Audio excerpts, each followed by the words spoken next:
Bonsoir à tous, les vraies voix du rugby, l'émission du lundi, l'émission qui revient sur le week-end, qui se projette sur le week-end suivant, toute l'actualité rugby, l'actualité du rugby international. On va revenir sur la victoire des Bleus face aux Néo-Zélandais. Doit-on être toujours aussi enthousiaste à J+2? Comment aborder la réception des Argentins? On va en parler bien sûr avec Yohan Uget et Philippe Spanghero, nos consultants et puis nos invités, Cédric Emmens notamment, à partir de 20h15, l'ancien ailier du Stade Toulousain. Et puis dans la deuxième demi-heure, ce sera le grand témoin des vraies voix du rugby, Andrew Mertens, l'ancien All Black, 70 sélections, aujourd'hui un des repreneurs de Béziers. Voilà, on parlera donc des Blacks et de la Pro D2. Vous pouvez nous appeler, vous aussi, au 0826 300 300. Vous êtes les bienvenus, c'est parti pour une heure 100% rugby. Sud Radio, les vraies voix du rugby. Bonsoir à tous, bonsoir Philippe Spanghero, bonsoir Yohan Uget. Bonsoir messieurs. Salut François, bonsoir à tous. Bonsoir Quentin Cabanis. Bonsoir François, bonsoir à tous. Et oui, et avec Quentin, c'est une tradition, les news du jour pour ceux qui étaient très occupés aujourd'hui, qui étaient affairés, qui n'ont pas pu se préoccuper de ballon ovale aujourd'hui. Eh ben, on va évidemment parler du 15 de France avec le groupe des 42 sans Mathieu Jalibert qui ne va pas préparer la réception de l'Argentine. Le Bordelais qui avait demandé à être libéré ce week-end n'a pas été rappelé. Tevita Tatafou ne sera également pas présent de la partie contre l'Argentine vendredi à 21h10. Le Bayonnais qui a été touché à la cheville et au quadriceps contre la Nouvelle-Zélande pourrait être indisponible pendant 2 mois. À noter dans ce groupe des 42 la venue de Temo Mathieu, le joueur de l'UBB, de Florent Vanverberg, le joueur du Castres Olympique, tout comme Louis Lebrun.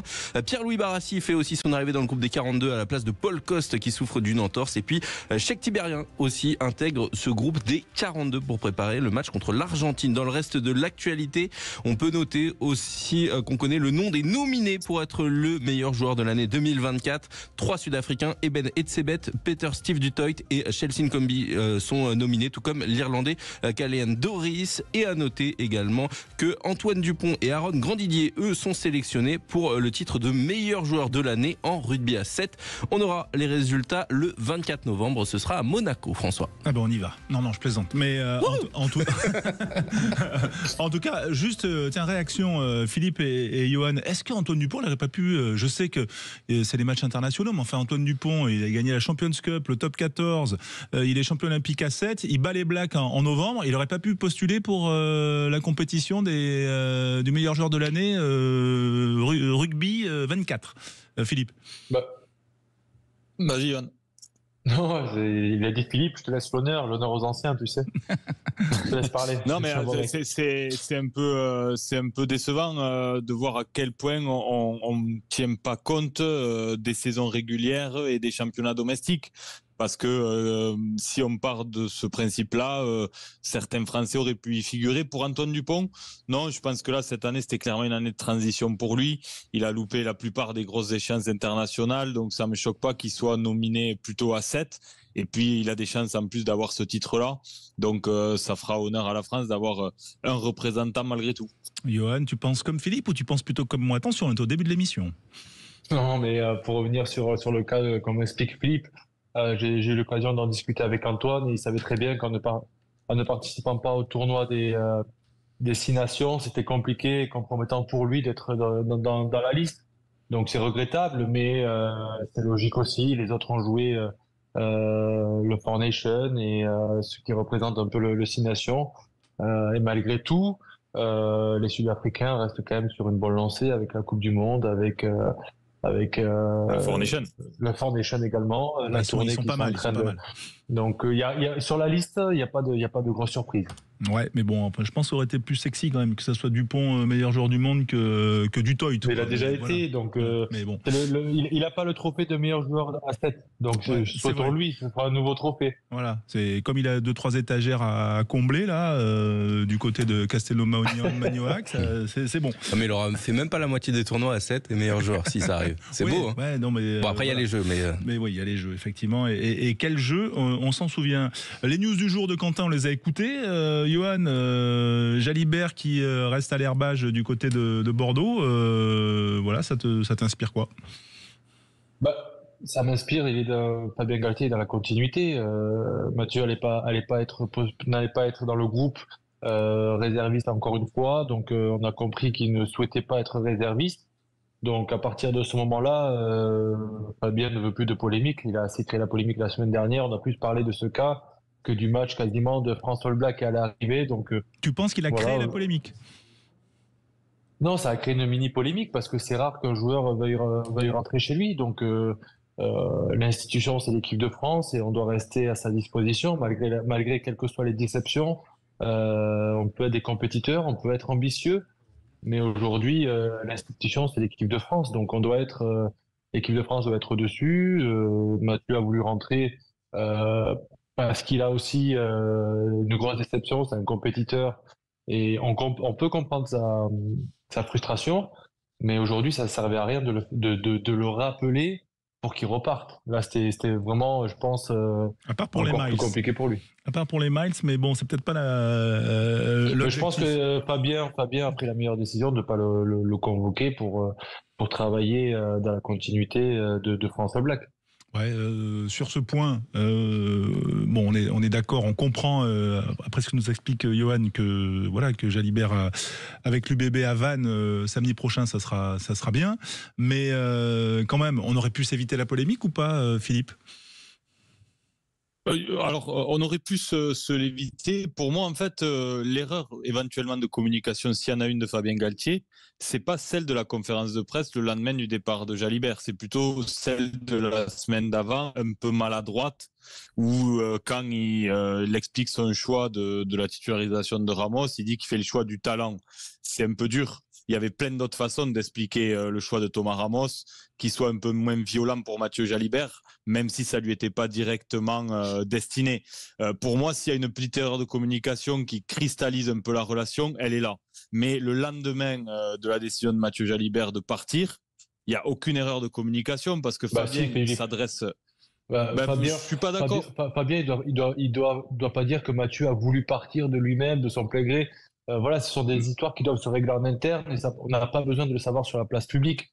Voilà, mais je crois que c'est important, au contraire. C'est important, moi, je trouve, parce que quelque part, il faut prendre ses responsabilités. Parce que, comme tu le dis, aujourd'hui, on a des joueurs. Nous, on s'identifie aux joueurs de l'équipe de France, à ce qu'ils dégagent, à leurs valeurs, à quel niveau ils placent l'équipe de France.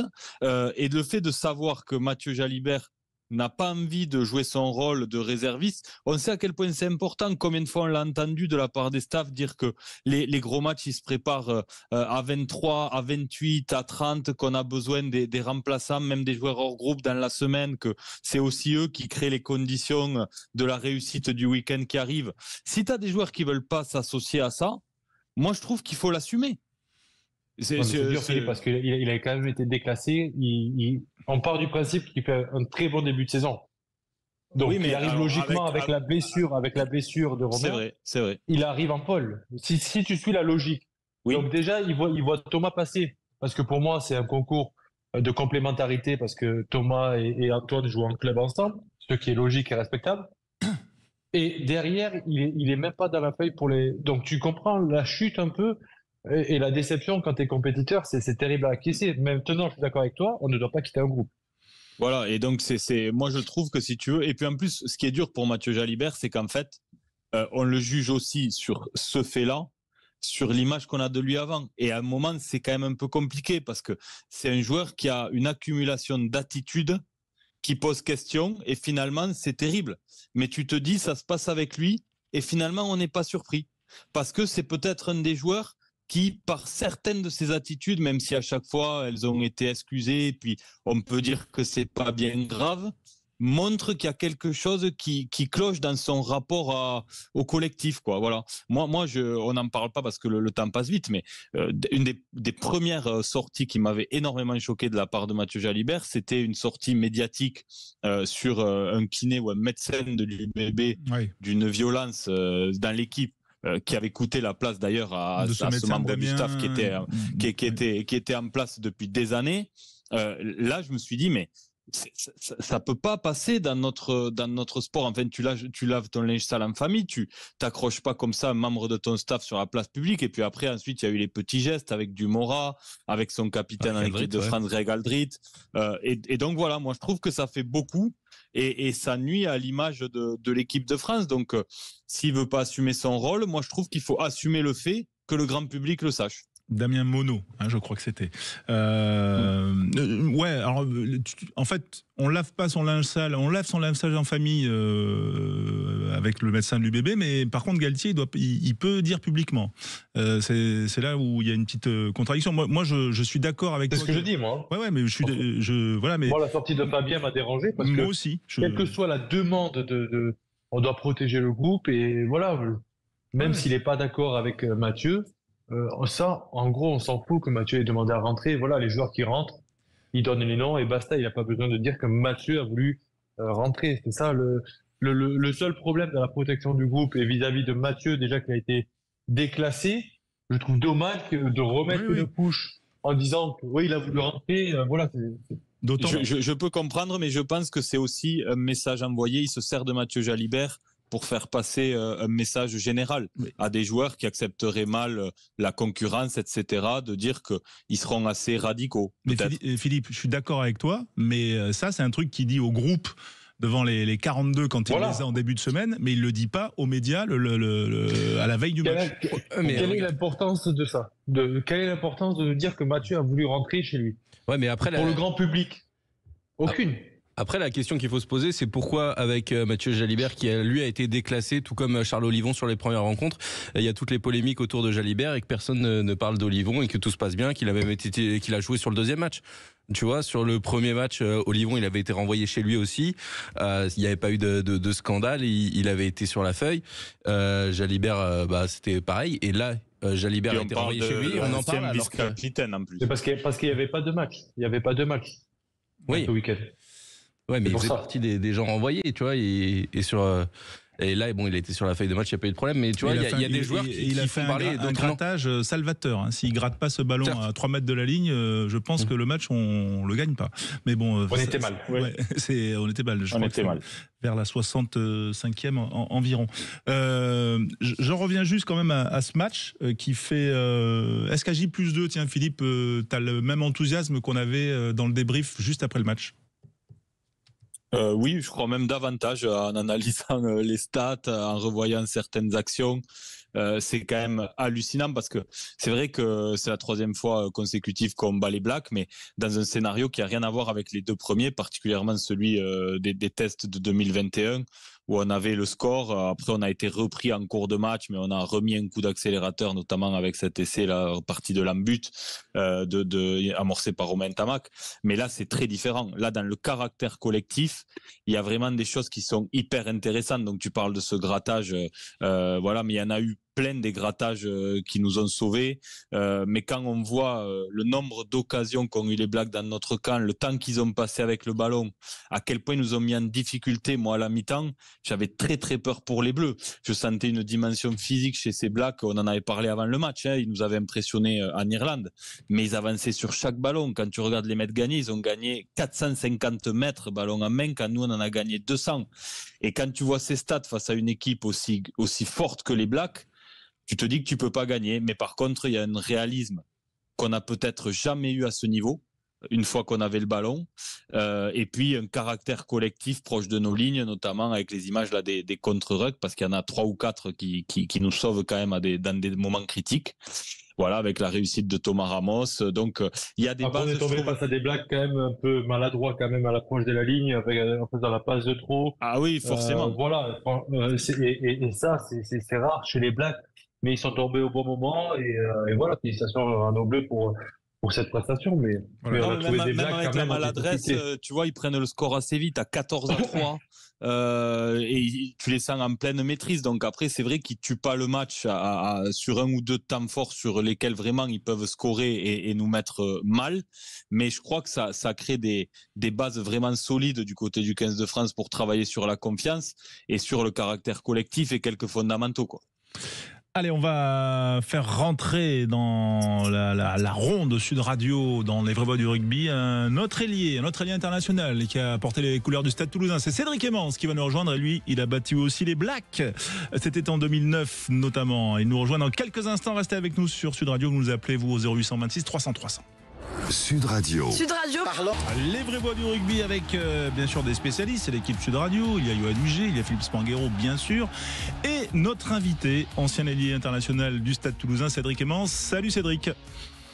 Bonsoir à tous. On va quand même rappeler le petit pédigré quand même, 59 sélections avec le 15 de France, 4 Champions Cup, 2 Brennus 2008-2011, n'en jetez plus, voilà, et quand même aussi les Blacks au palmarès. Cédric, comment tu l'as ressenti toi cette victoire il y a 2 jours des Français contre les Bleus? C'était un test pour cette équipe de France après un mondial loupé, un tournoi en demi-teinte l'année dernière. C'était le test grandeur nature face à une équipe des Blacks qui avait fait 2 premiers tests très convaincants avec une maîtrise du jeu, une volonté de garder le ballon, d'être dans l'hyper-possession. Et puis les Bleus ont fait ce qu'on sait faire de mieux, subir et contrer. Ouais, t'attendais mieux? Puisque tu dis subir et contrer. Je pense que quand on regarde les 25-30 premières minutes, on est dominé de la tête et des épaules. Je vous écoutais tout à l'heure, Johan a raison. Si on a des Blacks qui sont cliniques et une attaque chirurgicale, je pense que ce match, on ne le gagne pas. Parce que les stats prouvent qu'on a été dominé. Maintenant, à ce jeu, les stats, ça reste des stats dominés. Je ne vais pas faire... les dominés n'est pas gagné, mais les Français, ils ont su faire le dos rond, ils ont su réagir à la mi-temps en marquant très rapidement. Après, les changements, les rotations, les hommes frais ont été bénéfiques pour l'équipe de France. Et après, quand on a des joueurs comme Biel Biarré en mettant des ballons au fond, avec sa survitesse, tu arrives à contrer des équipes. Pour reprendre mes propos tout à l'heure, oui, j'aurais aimé un peu plus d'animation offensive avec un jeu un peu plus huilé, mais comme on n'a pas totalement dominer les contacts, on n'a pas pu se mettre dans l'avancée avec une première touche perdue, une première mêlée sifflée, un ballon porté, le premier ballon perdu. On a eu du mal dans ce secteur-là, puis après on est rentré dans le match. Johan, Cédric, peut-être des histoires d'ailier à nous partager? D'ailier, non, Cédric a été... J'ai essayé de suivre les pas de Cédric, ça a été compliqué parce qu'il courait très vite. À l'époque. Et est-ce que Cédric courait aussi vite que Biel Biarré? Tiens, 34-9. Bien sûr que non. Non, Biel Biarré, sur les 5 premiers mètres, oui. Après il était déroutant sur les 5-15 mètres. Après, j'étais plus podium que pour ça, on va dire. Voilà. Non, mais Biel Biarré, c'est l'entraîneur All Black le souligne sur ce contre. Il y a une vitesse, c'est effarant l'écart qu'il y a de vitesse, mais c'est une arme. Rappelez-vous, en 99, sur ce ballon contré de l'équipe de France et avec la super vitesse de Bernat Salle, ce ballon au fond, on marque. Il y a eu plein d'ailiers comme ça, supersoniques, hyper rapides, et il faut savoir les utiliser. Ramos, il le sait, quand il récupère ce ballon, en la mettant au fond, et après on connaît la justesse de jeu au pied de Ramos, il savait aller une fois sur 2 que tu marques un essai. On a même failli en mettre un autre. Cédric, tu veux m'obliger à parler de ton essai de Dunedin? Ah non, mais moi, c'est l'évitement. La peur, faut faire des trucs incroyables. Donc, moi, je suis passé entre les gouttes. Voilà, victoire en 2009, on s'en souvient. Voilà, il a fallu attendre 14 ans ensuite pour battre les Blacks en 2021. Et là, on a enchaîné 3 fois. Philippe Spanghero avec Cédric Emmens. Ouais, salut Cédric, écoute, j'ai pas de questions particulières, mais quelque part, pour embrayer un peu sur la suite, toi qui as bien connu l'équipe de France, cette tournée elle est quand même pas finie. Il y a l'Argentine qui a fait forte impression quand même sur le début de la tournée de novembre. Est-ce que le risque c'est pas un peu cette euphorie là qui s'empare des Bleus après le match de ce week-end, et on a quand même beaucoup d'attentes sur le match de ce week-end, comment se remettre rapidement la tête dedans, parce qu'il faut bien finir surtout. J'avais envie de te répondre oui à une certaine époque, mais maintenant les joueurs, je pense que après le match des Blacks, ils ont peut-être bu le petit coup de l'amitié, mais ils se sont vite replongés, récupérés. Ce qui est plus gênant, c'est que tu joues à 6 jours. Non, mais c'est ce que je dis, le petit verre de l'amitié. Le petit verre de l'amitié, ça peut être qu'un verre de l'amitié à base d'eau pétillante. Et voilà. Ce que je veux dire, c'est qu'on a 6 jours pour récupérer derrière le match des Blacks. On a vu les Blacks, après 2 gros tests, ils étaient un peu émoussés physiquement, même s'ils ont voulu relever l'orgie de jeu et ne pas rendre le ballon français. Là, c'est récupération à outrance. Et ces Argentins qui on sait jamais trop les classer parce que sur un match, ils sont capables de faire des exploits énormes. En tous les cas, dans le jeu et l'engagement, ils seront présents. La décompression, je pense pas. Mais peut-être pas la petite panne d'essence. Mais j'attends de voir la compo et voir quelle rotation le staff va faire. Rotation ou pas, selon toi, Johan? Tu connais le Fabien Galtier par cœur. Est-ce que tu décodes le Fabien Galtier? Il connaissait parce qu'il change ses codes, je trouve, Fabien Galtier. Non, il a raison, Philippe. Il a changé ses codes en mettant Romain Buros, qui a fait une très belle partie d'ailleurs. Là, pour l'instant, je vois pas qui peut rentrer au vu des 42 joueurs qui sont là. François Cross, peut-être reprendre. J'ai eu peur. Mais oui, François. Non, pas toi, mais. Remarque, si tu veux rentrer, jouer une minute. François Cross, mais voilà. Après, je vois pas de changement derrière. Non, mais mettre des remplaçants potentiellement titulaires. Après. Ouais, ou faire un 5-3 peut-être. Ouais, voilà, c'est peut-être cette variation-là. Devant. Il y a le retour d'Antonio. Antonio qui revient. Oui, parce que Tadafou est blessé. Ouais. Donc, voilà. Mais mis à part les blessés, un changement sur une contre-performance ou une méforme, je vois pas ce qui peut changer sur cette ligne d'attaque. Tu laisses Gabin Villiers devant. On laisse Gabin Villiers. On va demander à Cédric de répondre à cette question. Est-ce que tu laisses Gabin Villiers après Moi. Ouais. Pourquoi vous avez trouvé qu'il n'a pas été bon? Non, je demande. Apparemment, si. S'ils disent ça, c'est ils ont assumé.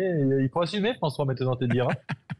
Non, mais il y a eu, pour tout vous dire, il y a eu débat en après-match avec David Gérard parce que dans ses meilleurs joueurs, ceux qui étaient le plus ressortis, il a mis Gabin Villiers et on n'était pas tous d'accord. Bah si, bien sûr.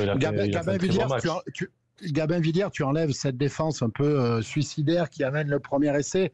Tu peux pas lui enlever dans le 1 contre 1, il est présent. Tu peux pas lui enlever d'être omniprésent et d'être un pénible sur les zones de ruck. Après, il a fait des meilleurs matchs. Mais imaginez, il était absent de l'équipe de France, il revient, il avait une énorme pression, il joue les Blacks. Moi, je trouve que pour un match de rentrée, c'est un match tout à fait correct. La bonne satisfaction, Buros à l'arrière, Johan, tu l'as dit, moi, ça faisait très longtemps que j'avais envie qu'il joue, mais comme quant à Ramos et Ntamak, c'est compliqué, mais il a confirmé, je l'ai trouvé hyper propre. Il y a la paire de centres qui m'a un tout petit peu déçu. Ouais. Il y a toujours Morefana qui est en dedans à chaque fois, mais la paire de centres, elle est complémentaire aujourd'hui. Oui, bien sûr. Et après, alors, Thomas Ramos, quand je regarde son match, il est propre, il n'y a rien à dire. Il y a à dire, c'est sur l'aspect défensif. Ça devient, il se fait viser. Aujourd'hui, on a reproché à Jalibert de pas défendre. Alors Thomas Ramos défend, mais il loupe quelques plaquages. Dans son jeu au pied, il est bon. Dans l'animation, il aurait pu proposer autre chose, mais je l'ai dit tout à l'heure, quand tu avances pas forcément, c'est compliqué. Attention, parce que je pense que les Argentins, ils vont jouer et ils vont viser ce secteur-là. Bon, mais c'est pas évident de jouer un match international. Ouais, Philippe. Il y a un sujet, François, qui m'intéresse à aborder avec Johan et Cédric, c'est les ballons hauts, parce que ça a été un point d'interrogation quand même avec cette équipe de France ces derniers mois, même depuis la Coupe du Monde. Et c'est vrai que là, ce week-end, finalement, ce qui est surprenant, c'est à quel point les Blacks ont peu utilisé le pied. Buros, il a eu un ballon, je crois. Un ballon. Je pense qu'ils ont voulu nous faire exploser physiquement. Ils ont voulu garder les ballons pour pas nous les rendre parce qu'ils savent que dans les contres, on est plutôt efficace et bon. Je pense qu'ils ont voulu tester à quel point physiquement on était capable de jouer. Il n'y a pas eu d'alternance de la part des Blacks. Tous les ballons, ils les ont remontés. Alors oui, on avait l'habitude de voir ce jeu au pied en diagonale sur les ailiers où on n'a pas été performant ces derniers temps. Je pense que c'est un système de jeu qu'ils ont voulu tester, aller jusqu'au bout. Les Blacks, ils se sont usés, ils se sont trompés, mais vous l'avez dit, on a eu très très peu de ballons hauts. Ce qui est sûr, c'est que face à l'Argentine, il va pleuvoir des ballons, ça c'est sûr. Ouais. On espère qu'il pleuvra pas tout court, parce que là, il pleut à Paris en ce moment. Enfin, en tout cas, c'est voilà, c'est pour le petit point météo, Cédric, parce qu'il faut être complet. Voilà. Oui, bien sûr. Bon, on va te remercier, Cédric, d'avoir été avec nous. Toujours un plaisir de t'avoir. Est-ce que tu entraînes, tiens, je sais qu'à un moment, tu entraînais les jeunes. Est-ce que tu entraînes toujours? Quel est ton rapport au rugby aujourd'hui? Alors, mon rapport au rugby, non, je n'entraîne plus. L'année dernière, j'ai un peu aidé le rugby féminin à Brive parce que j'ai ma fille qui joue, donc je voulais voir et comprendre et passer du temps aussi au bord des terrains. Ça me démange un peu, donc là, je vais peut-être, je sais pas, avec mon fils, mais de manière m'engager dans un club, non, j'ai un boulot chez Andros qui est hyper prenant et je me laisse la possibilité de rebondir médiatiquement puisque mon aventure avec Canal+ s'est terminée cet été. Ça arrive à des gens très bien. En tout cas, merci. J'ai pas osé. Tu vois, je savais pas jusqu'où je pouvais aller, François. Je savais pas, donc je restais timide sur mes propos. Allez. Bon, mais je t'embrasse. En tout cas, Cédric, à bientôt. Ouais, on se retrouve sur l'antenne de Sud Radio, bien sûr. Dans un instant, Andrew Mertens, voilà, qui lui a connu une aventure médiatique avec Sud Radio pendant la Coupe du Monde. Eh bien, il va la poursuivre parce qu'il va nous parler des Blacks et de Béziers. Voilà, c'est ça, la tournée et la Pro D2, c'est sur Sud Radio. À tout de suite. Sud Radio. Avec vous, bien sûr, au 0826 300 300, vous nous appelez pour interagir. Yoann Huget, Philippe Spanghero sont là pour vous répondre, pour vous écouter, bien sûr, comme nous tous sur Sud Radio dans la vraie voix du rugby. Chaque lundi, 1 heure de rugby de 20h à 21h. Notre deuxième invité ce soir, c'est le grand témoin de la soirée et c'est Andrew Mertens qui est avec nous. Salut Andrew. Bonsoir messieurs, comment ça va? Ouais, ça va bien. On rappelle la petite fiche quand même d'Andrew, 70 sélections avec les All Blacks de 95 à 2004, voilà. Et puis aussi quand même, on va pas égrener tous les trinations et tous les trophées que tu as remportés. Il a longtemps été le meilleur marqueur de l'histoire des Blacks. Oui, plus près de 1000 points, on va dire, Andrew. Mais surtout quand même, voilà, c'est une autre actualité. On y verra dans le deuxième temps. Tu as terminé ta carrière à Béziers, voilà, où tu vas reprendre du service dans un instant, mais on va en reparler et dans un autre rôle. Parlons avec Yoann, avec Philippe et avec toi, Andrew, de ce match des Blacks face aux Français. 30-29 pour les Français. Est-ce que tu as été surpris par le résultat, notamment à l'issue de la première mi-temps où on avait l'impression que les Néo-Zélandais tenaient le bon bout, enfin en tout cas qu'ils étaient vraiment dominateurs? Non, je suis pas vraiment surpris. Je préférais évidemment parler de Béziers que des Blacks pour l'instant, mais bon, on commence avec ça. Mais quel match de rêve, honnêtement. Oui, pas forcément surpris, mais impressionné par la deuxième mi-temps des Français, parce que je croyais, en tant que Néo-Zélandais évidemment, je croyais qu'à la mi-temps les Blacks trouveraient les solutions peut-être pour vraiment marquer des points parce qu'ils avaient beaucoup de ballons. Donc normalement une équipe néo-zélandaise avec autant de ballons marque des points et normalement va gagner. Donc impressionné par les Français. Honnêtement, j'ai pas fait beaucoup d'analyse pendant le match parce que j'étais là avec ma femme, j'étais pas en commentaire, donc heureusement, j'étais bien détendu. Bon, le plus détendu possible avec ta femme à côté, mais sous surveillance. Oui, voilà. Mais j'ai pas vraiment analysé. En fait, je me suis fait plaisir juste de regarder un tel match. C'était un match de qualité. La défense des Français, surtout quand il y avait des franchises des Néo-Zélandais, mais de se retrouver en défense, de priver les Blacks des points, des essais, c'était impressionnant. Bon, Yoann Huget, Philippe Spanghero. Philippe, peut-être avec Andrew. Une question, salut Andrew, avant de passer bien sûr à Béziers parce que c'est l'actualité. On a parlé du manque d'alternance des Blacks et du peu d'utilisation du jeu au pied, notamment quand les débats seraient équilibrés en deuxième période. Est-ce que tu as été surpris par cette incapacité des Blacks à varier un peu le jeu? Oui, un peu. Je vois peut-être c'était un peu trop de confiance. C'était pas arrogance. Je pense que juste ils avaient peut-être le sentiment que tout allait mieux passer. Et juste avec la continuité de continuer à attaquer, éventuellement ils allaient fatiguer les Français, mais c'est pas passé. Les remplaçants de la France ont été super. Olivon d'entrer avec la voix des supporters derrière lui, c'était juste incroyable. Et les Blacks, ils ont continué. Mais ouais, c'est vrai, normalement, ils varient beaucoup leur jeu avec du jeu au pied. Donc, ouais, un peu surprenant, mais non, c'est peut-être juste la réalité du jeu. Ils ont pensé peut-être que leur meilleure opportunité, c'est de continuer à attaquer avec le ballon, et ouais, c'est pas arrivé. Donc, encore impressionné par des Français. Ouais, Johan, pour clôturer le chapitre de ce match entre la France et la Nouvelle-Zélande avec Andrew.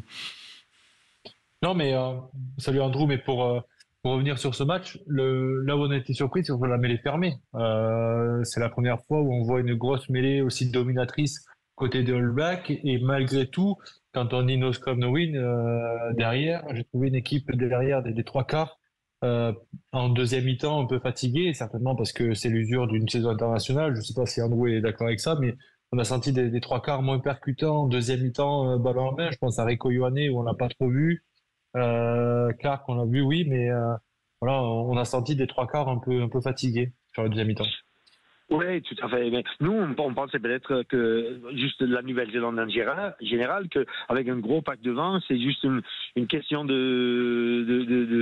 jeu de mouvement pour fatiguer les gros, les avants de la France, mais c'est pas passé. Et après, ils ont pas été vraiment efficaces, mais c'est grâce à la pression mise par les Françaises, par les Français, excusez-moi. Donc, ouais, c'était juste un bon match en défense, mais après les efforts des joueurs comme Villiers, qui était super, qui était partout, qui a privé les Néo-Zélandais de quelques opportunités et tout ça, la passion, le cœur démontré par les Français, ça les a amenés à la fin, je pense. Bon, alors on va retirer ta casquette de supporter des Blacks, comme tu nous l'as expliqué, Andrew, et on va maintenant s'adresser au coprésident de Béziers, puisqu'il y a une dizaine de jours, ça a été annoncé. Le club biterrois a changé. En tout cas, les 75% du club ont été vendus à un consortium irlandais, et tu vas être un des coprésidents avec Bobby Skinstad, l'ancienne troisième ligne des Sud-Africains. Andrew, c'est un peu un retour aux sources, puisqu'il y a 10-12 ans, tu étais joueur puis entraîneur adjoint de la SBH. Oui, c'était un plaisir, c'était un honneur pour moi de jouer pour un tel club. J'avais la chance en France d'avoir trouvé 3 clubs emblématiques de la France, le RCT, le Racing et éventuellement le Béziers, mais de jouer à un tel club avec le nombre de titres dans une petite période c'était juste incroyable pour moi d'avoir cette richesse d'histoire et de revenir. C'est un plaisir. C'était même pas un rêve il y a 1 an ou il y a 2 ans, parce que je pensais pas de le faire en revenant en France. Donc c'est développé en fait. Bon, on a vu l'opportunité. Ça a pris un peu de temps quand même, parce que évidemment c'est important. C'est une équipe très importante dans le contexte de la région et pour Béziers. Donc en tant que propriétaire, le maire, monsieur Ménard, a été très exigeant, et c'était une bonne chose, parce que nous on a eu la chance on a eu la possibilité de se démontrer très sérieux, très respectueux, et bon, même en tant qu'étranger, on est convaincu que on doit rester forcément, carrément un club français, un club biterrois. Donc on va pas changer la culture là. Moi, Andrew, ce que je trouve très intéressant dans ce montage, pour rebondir, parce que j'avais accompagné la ville de Béziers il y a 4 ans au moment de la création de la structure qui avait permis de sauver le club suite malheureusement à la reprise avortée avec Christophe Dominici. Et en fait, le problème qu'il y a souvent dans les clubs de rugby, c'est que finalement, la mairie est très importante parce qu'elle met à disposition les installations, elle donne des subventions, mais après, il n'y a pas de construction commune entre la mairie et les propriétaires de clubs.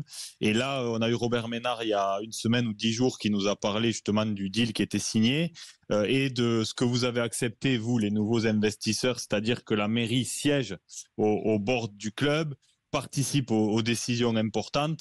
Et ça, pour moi, c'est hyper important parce que ça n'existe, à ma connaissance, dans aucun club. Et ça renforce la confiance. Et puis surtout, ça embarque la mairie à vos côtés pour accompagner le développement. Parce que si vous êtes ambitieux, vous allez forcément avoir besoin de la mairie pour les travaux d'infrastructure, pour accompagner le développement du club. Donc voilà, je voulais savoir si c'était vraiment une volonté de votre part d'intégrer la mairie dans le dispositif ou si c'était simplement une demande de leur part à laquelle vous avez souscrite. Non, on était ravis que la mairie veuille retenir des actions et rester impliquée dans le club parce que c'est bon.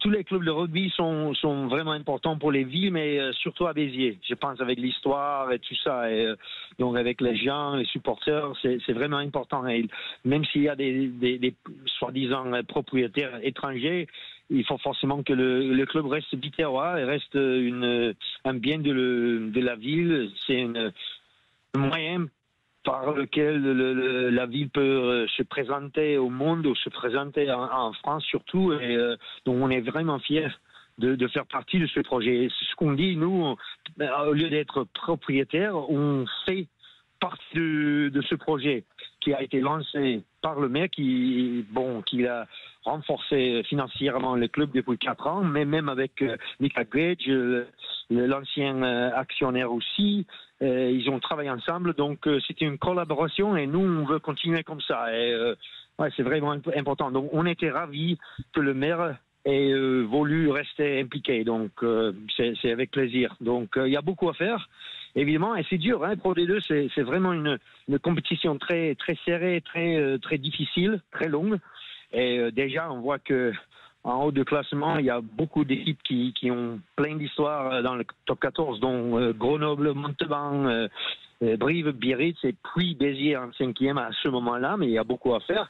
Sans parler d'Agen ou de Oyonnax et Mont-de-Marsan qui a été toujours forte dans le Pro D2. Donc c'est une compétition, c'est une super compétition. C'est en fait l'envie peut-être des autres pays qui regardent, qui voient 30 équipes professionnelles en France. Donc il y a beaucoup à faire. Évidemment, pour beaucoup d'équipes en Pro D2, il y a l'ambition de monter en top 14, mais oui, on va tout faire pour y arriver, mais ça va être dur. Johan, avec Andrew Mertens quand même, et ce nouveau projet de ce futur ASBH version consortium irlandais.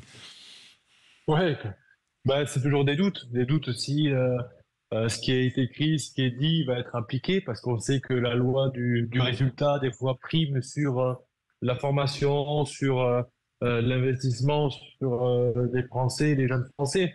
Mais en tout cas, ils arrivent avec plein d'envie, plein d'espoir, et j'espère que ça va marcher parce qu'on a besoin de gens déjà qui sont passionnés, des gens qui connaissent le rugby aussi, pour avoir été joueur et avoir eu affaire à des gens qui reprenaient des clubs sans forcément connaître le sport ni le rugby, c'est compliqué.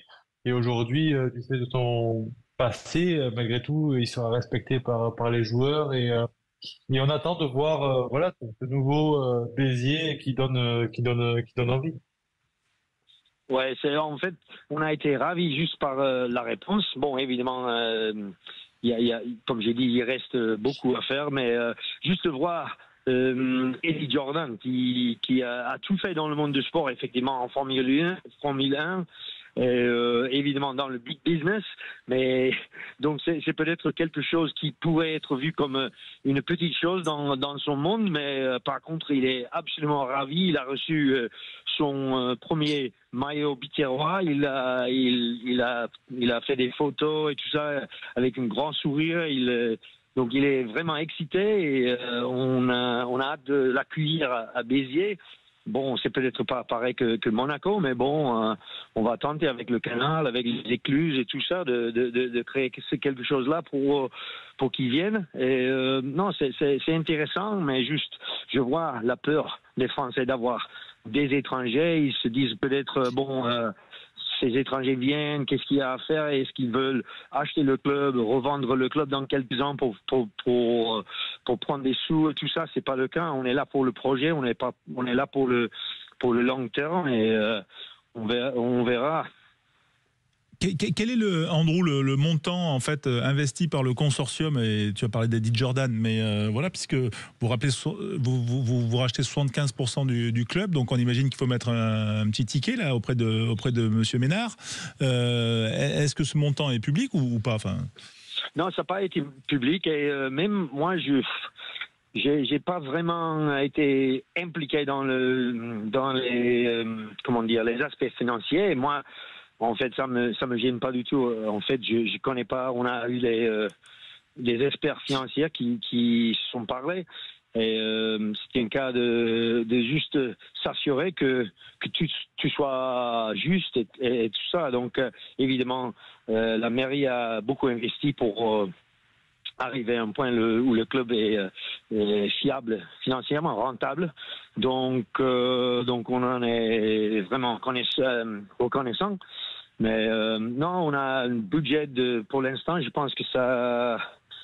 Bon, non, je suis pas expert des chiffres, mais c'est autour de 8 millions et demi. Donc, il y a un accord où on va pas le réduire. Évidemment, on veut pas non plus.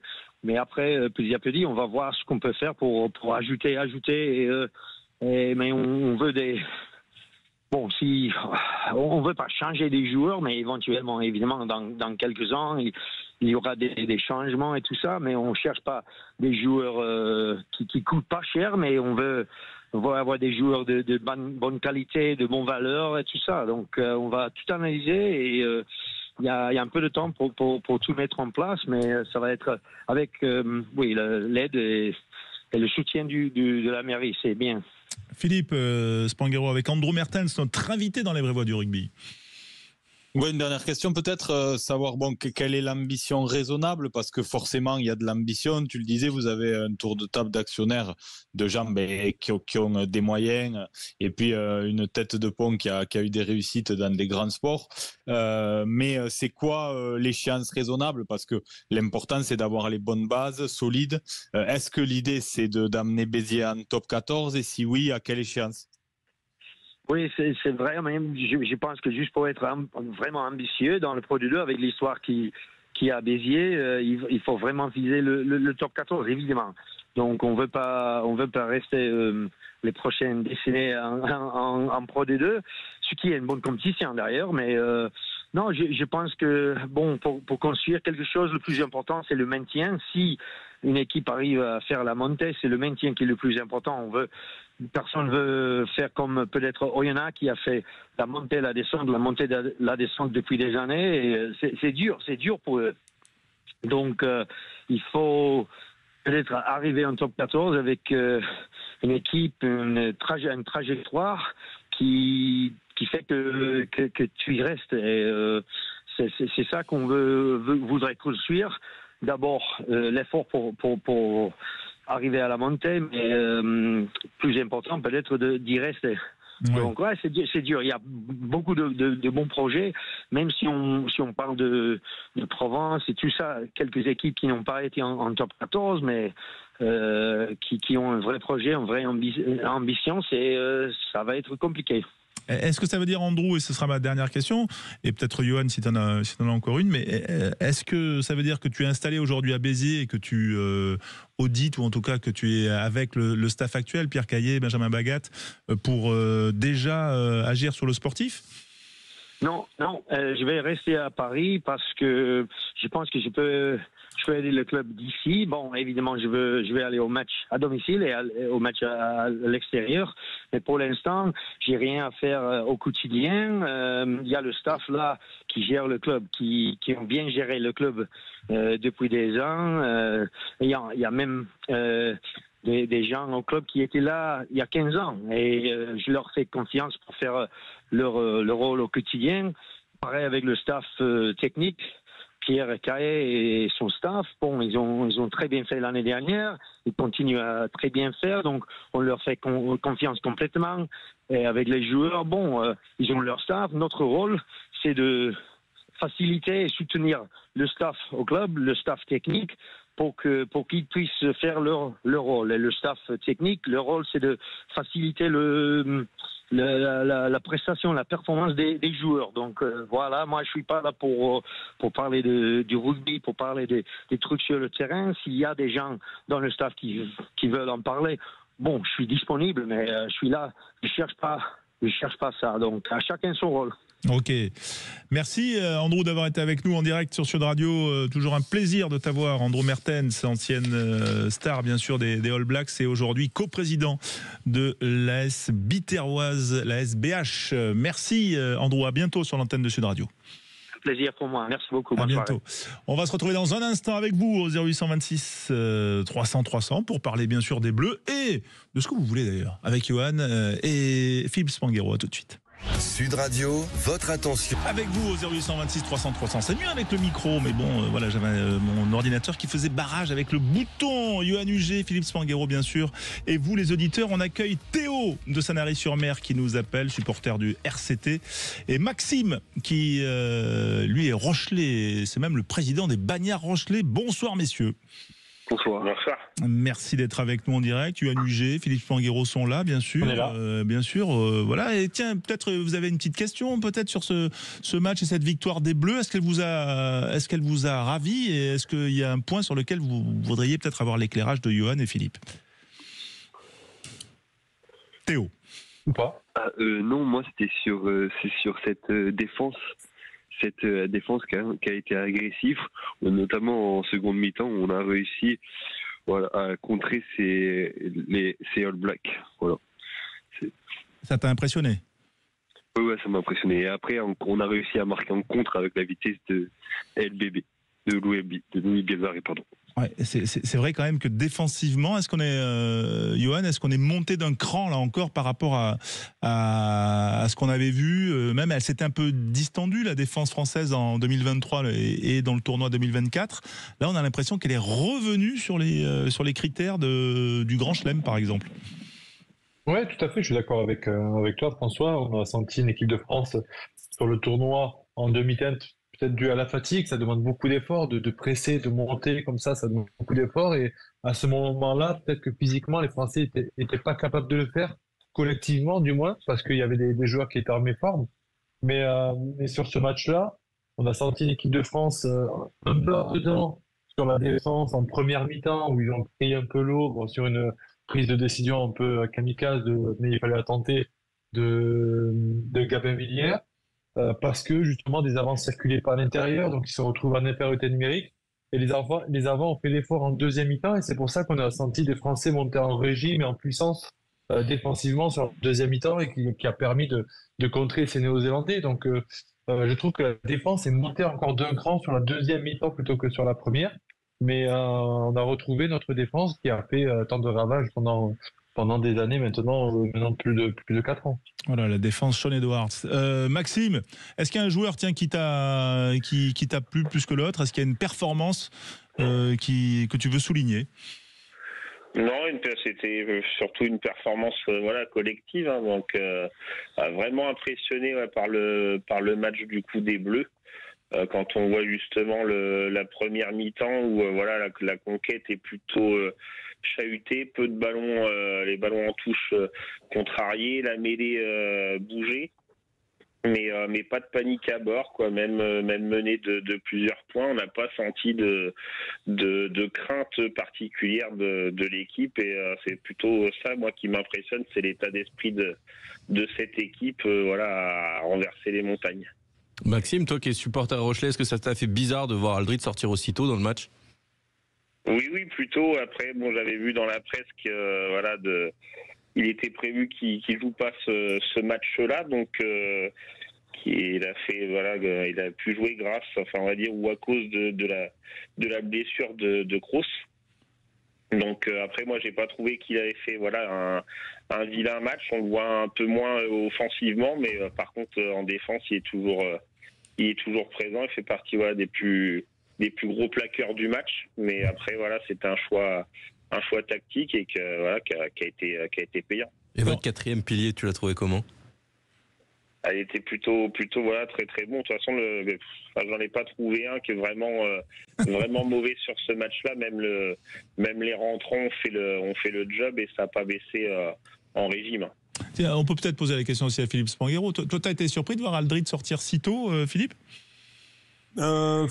Alors oui et non, finalement le coaching a été payant. Par contre, pour revenir au sujet de la troisième ligne, c'est vrai que le fait que l'absence de Kroos a amené Boudouin à avoir sa chance, mais quelle chance il a saisi, quoi, parce que on a senti quand même une vraie complémentarité là dans cette troisième ligne. Donc Kroos est un élément aussi important. Donc là, on trouve une émulation quand même à ce poste dans cette ligne. Il va créer des problèmes, Boudouin, non? Ouais. Là quand même. Ça va être compliqué de s'en passer dans la densité physique. Et c'est vrai que ce qu'on pouvait craindre avec l'absence de Kroos, c'était la capacité à répondre présent, notamment dans les zones de ruck, parce que c'est quand même notre plus gros gratteur. Hein. Et puis finalement, c'est quand même quasiment là-dessus qu'on gagne le match pour moi, à des moments clés. Sans Kroos aussi, donc je pense pas qu'il soit remis en question, mais en tous les cas, c'est positif pour le 15 de France de voir cette profondeur dans cette ligne. Voilà, des choix de riches. Tiens, question à Théo sur les joueurs. Il y a un joueur que tu voudrais souligner ou qui t'a marqué? Oui, un joueur, on peut parler aussi de Paul Boudéan, qui aussi en défense a fait un gros match, c'était un gros sécateur. Et ensuite, on peut aussi souligner aussi Jean-Baptiste Gros, depuis les Golds de Toulon, qui en défense aussi a fait un gros match en assinant de gros plaquages. Ouais, tu dis pas ça parce que t'es Sanary-sur-Mer. Pour l'instant, il fait une bonne tournée. Sur le premier match, il a été très bon aussi, Gros. Ouais, non, mais il s'installe vraiment. Oui. Il fait effectivement une très belle tournée. Ouais, mais les piliers, on n'en parle pas trop, les piliers. Bon, ça sert pas à grand chose. À part 2-3 mêlées maintenant. Bon. En un mot pour conclure, tiens, et ça sera général, Maxime, un petit pronostic pour ce France-Argentine vendredi soir, qu'on vivra sur Sud Radio. Voilà, on va continuer sur la lancée et puis espérer une nouvelle victoire de nos Bleus. Un petit score? Un petit 30-22.